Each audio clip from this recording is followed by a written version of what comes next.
Hey, Topic in Life Math and History, and we are going to take a look at when I have the power. So, what we have been doing in the past is looking a lot about the letter I, and we've also been doing a lot about complex numbers. And not only that, I think it's that I have enjoyed doing these videos, and not only that, I also allowed, and I also said that since I have the power, I can say everyone can use negative numbers as long as I use I. So we're going to take a look at the powers of I. So we have I's in different powers as exponentials. And the thing is, we're going to try to see some kind of pattern that can help us out. For example, we have I. I is going to equal the square root of -1. Sounds simple from the last video, right? We also realize that when you have a square root as a negative, multiplied by a square root as a negative, you are going to get to equal -1. What about I to the power of 3? Well, what are we gonna do? We have I squared, multiply that by I, and that's gonna equal -I. Because when you do a negative and you try to cube it or multiply itself by 3, you get a negative number by itself. But what about I to the 4th? We have I squared times I squared, and that's going to bring us to 1, because -1 times -1 equals +1. Sounds simple. About 5, 6, 7, 8, it goes through a pattern too. Notice how we had -1 as a square root, then -1, then -I, then 1. The pattern actually goes through the same exact thing. So we're going to say that we have a -1 as I to the root, I to the power of 5, I to the power of 6 is -1, I to the power of 7 is going to be -I, and I to the 8 is 1. So that is going to be all the different powers of I, and also what would happen when we see the cycle every 4 times the cycle repeats itself. Let's actually try to solve one of the problems. So we have I to the 24th power right here. What we have to try to do is try to simplify that number out. How are we going to do that? I'm just going to write I to the 24th so we can think more. How are we going to do that? Well, do you remember when we said every time the cycle goes 4 times, it goes -1 square root, -1, -I, and 1? It goes through that cycle over and over every 4 times. So here's what's going to happen. Since we have been investigating a lot with I to the power of 2, because I to the power of 2 is -1, that's going to definitely help us out.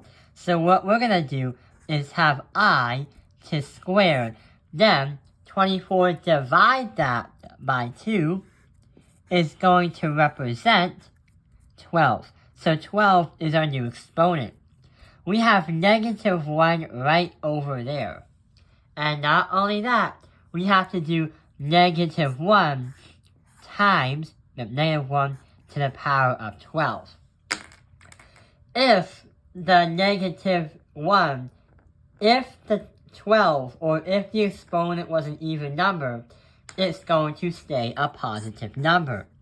If you have -1 and multiply it by any even number, you don't have to go through this entire cycle if you don't want to do a lot of work. And number 3, it'll be a waste of time.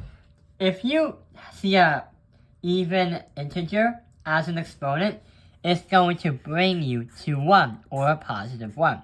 If it was an odd number, it's always going to be a negative number. Like if you do negative 1 to the power of 1,000, it's even because 1,000 is an even number. How about negative 1 to the power of 729? It's going to be odd because 729 is an odd number. So, in this case scenario, our answer for I to the 24th is just 1. We won 1! So we have completed this problem. But, if we have been experimenting with I to the power of an even number exponent, what happens if we try to experiment with I but with an odd number exponent? How are we going to do that? Oh, and yeah, we have to simplify it out. What we can do is rewrite I to the 75th again. But there is one little issue. When you have I to the 75th power, you can't assume if it's a positive or a negative in terms of like if it's 1 or the letter I. Because remember, there's some kind of cycle going around. And if we can't do the normal procedure like we did last time, here's what we're going to do. We have to force it into an even integer exponent. Here's what's going to happen. We have I to squared. We have I squared. But the problem is we can't do 75 divided by 2 because it's not a good idea to have decimals as exponents. So that equals to I squared, and we have to have it equal to something. What we can do is try to get rid of that 75 and transfer it into a 74. And put I right in front of I squared, because we know that we're multiplying it by I squared. Then we do 72, divide that by 2 to get a number.